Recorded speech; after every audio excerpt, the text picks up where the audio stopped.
आतंकवाद पर भारत ने आईना दिखाया तो पाकिस्तान बौखला गया। गोवा में खरी खोटी सुनने के बाद बिलबिलाए बिलावल भुट्टो ने कराची जाकर जहर उगला। लेकिन पाकिस्तान के विदेश मंत्री ने जो भी बातें कही उनका जवाब एस जयशंकर पहले ही दे चुके थे। जयशंकर ने पाकिस्तान की गिरती साख पर सवाल उठाए और बातचीत के सभी रास्ते बंद होने का भी डंके की चोट पर ऐलान कर दिया। एस जयशंकर के बयानों से अब बिलावल ही नहीं बल्कि पूरा पाकिस्तान बेचैन है।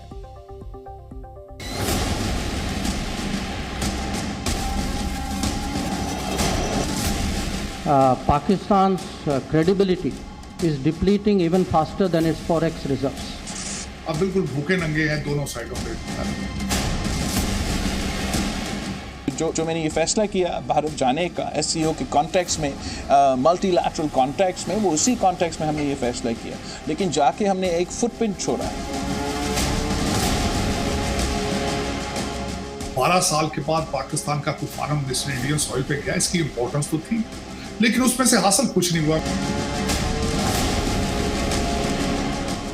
तो ये समझ नहीं आती कि क्या मुस्तकबिल है हमारा। इसी का मजाक इंडिया में भी उड़ाया जाता है, दुनिया में उड़ाया जाता है। पाकिस्तान के विदेश मंत्री बिलावल भुट्टो जरदारी बड़े बड़े सपने और बड़ी बड़ी उम्मीदें लेकर भारत आए थे। वो बड़ी बड़ी बातें बना रहे थे, मगर अपनी हरकतों से पाकिस्तान एक बार फिर इंटरनेशनल बेइज्जती करा गया। एस जयशंकर ने पाकिस्तान की कंगाली की सच्चाई बताकर पूरी दुनिया में उसकी फजीहत करा दी। Terrorism matter. I mean, I would say Pakistan's credibility is depleting even faster than its forex reserves. आतंकवाद के मुद्दे पर एस जयशंकर ने पाकिस्तान और बिलावल को खूब सुनाया। जयशंकर के तीखे प्रहार से बिलावल इतने बिलबिला उठे कि इस्लामाबाद पहुंचने का इंतजार भी नहीं कर सके। कराची से ही उन्होंने भारत के खिलाफ जहर उगलना शुरू कर दिया।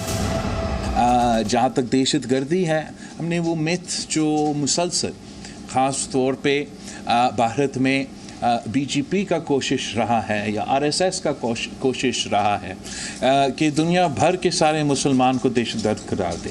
अगर वो मुसलमान भारत में रहते हैं तो उनको भी दहशतगर्द करार देते हैं, और कोई पाकिस्तानी नज़र आता है तो उनको भी वो दहशतगर्द करार देते हैं। उस मिथ को तोड़ने की कोशिश की गई। बिलावल की जहरीली सोच के पीछे असल में उनकी बौखलाहट है। जिस तरह SCO की बैठक के दौरान और बैठक के बाद एस जयशंकर ने पाकिस्तान की धज्जियां उड़ाई, उसके बाद बिलावल के पास कुछ बचा ही नहीं था। साथ माने आतंकवाद भी करें और शांति की भी बात करें, ये थोड़ी चलेगा। तो इसीलिए मैंने कहा कि उनकी क्रेडिबिलिटी आप देखें, वो तो कुछ भी कह सकते, और उस देश का इतिहास ये कोई नई बात नहीं। तो आज जो कहते हैं ना, पुराना प्लेबुक जो है, वो पुराना प्लेबुक एक बार और चल रहा था। लोकेशन अलग था, गोवा था, प्लेबुक वही था, पुराना था। पाकिस्तान का आतंक से पुराना प्रेम है और उस प्रेम को वो छोड़ नहीं पा रहा। इसलिए पाकिस्तान की आज पूरी दुनिया में यह हालत हो चुकी है, उसे कोई पूछने वाला तक नहीं बचा। पाकिस्तान के फाइनेंशियल क्राइसिस, बल्कि मैं समझता हूं कि जयशंकर साहब ने स्नब किया, बल्कि उन्होंने कहा पाकिस्तान क्रेडिबिलिटी इज प्लीडिंग और going faster than the forex reserves.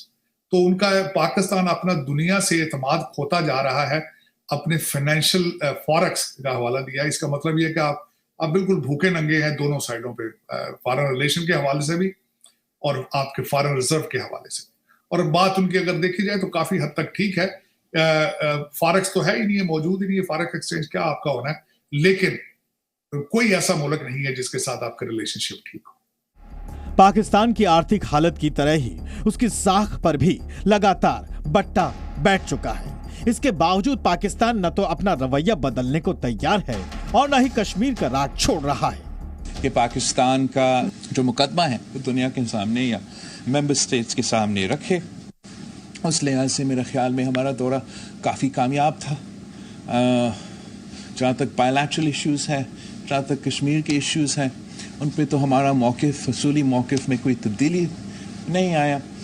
मगर मल्टीलैटरली SCO का फॉर्मेट के लिहाज से मेरे ख्याल में पाकिस्तान की पर्सपेक्टिव से काफ़ी कामयाब ही रहा है।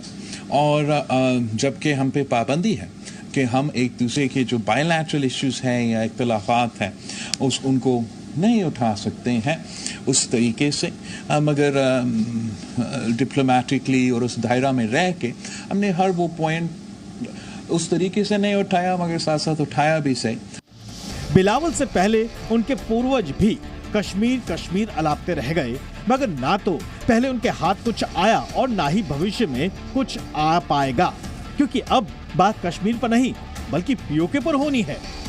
उनका कोई G20 से लेना देना नहीं है। आई विल ऑल्सो से उनका कोई श्रीनगर से भी लेना देना नहीं। There is only one issue to discuss on Kashmir, which is when does Pakistan vacate its illegal occupation of Pakistan occupied Kashmir. That is the only issue up for discussion. Pakistan हर मंच पर अपनी किरकिरी कराता रहा है और मौजूदा हालात के हिसाब से साफ है कि आगे भी उसकी हकीकत बदलने वाली नहीं है। इसलिए भारत से खाली हाथ लौटने पर पाकिस्तान में ही बिलावल पर जमकर हमले हो रहे हैं कि इस वक्त पाकिस्तान भारत के रिलेशनशिप को ठीक करने की जरूरत सबसे ज्यादा किसको है? क्या भारत को जरूरत है पाकिस्तान से रिलेशनशिप ठीक करने की, या फिर पाकिस्तान को जरूरत है कि भारत के साथ रिलेशनशिप ठीक किया जाए या ट्रेड किया जाए? इस वक्त फाइनेंशियल क्राइसिस किस मुल्क के अंदर है? इस वक्त हर फर्द वाहिद की जबान पर क्या है कि हमारे टैंकों को जंग लग चुका है, हमारे पास जंग के लिए डीजल मौजूद नहीं है। बल्कि हमारे अमीरुल मोमिनीन इमरान खान साहब ने भी अगले दिन फरमाया है कि वो बाजवा साहब इनके सामने इस तरह जिक्र करते रहे, who was not an ordinary person, he was an army chief। Pakistan दूसरे देशों के साथ रिश्ते सुधारने में नाकाम है। भारत ने बातचीत के सभी रास्ते बंद कर दिए हैं, इसलिए पाकिस्तान एक बार फिर अपने आका यानी चीन की शरण में है। गोवा से लौटकर चीन के विदेश मंत्री चिन गांग सीधे इस्लामाबाद गए। वहां उन्होंने बिलावल भुट्टो से मुलाकात की और पाकिस्तान के राष्ट्रपति से भी मिले। मगर भारत ने जिस तरह पाकिस्तान की पोल खोली, उससे वो कैसे उबर पाएगा, ये बड़ा सवाल है। ब्यूरो रिपोर्ट, जी मीडिया।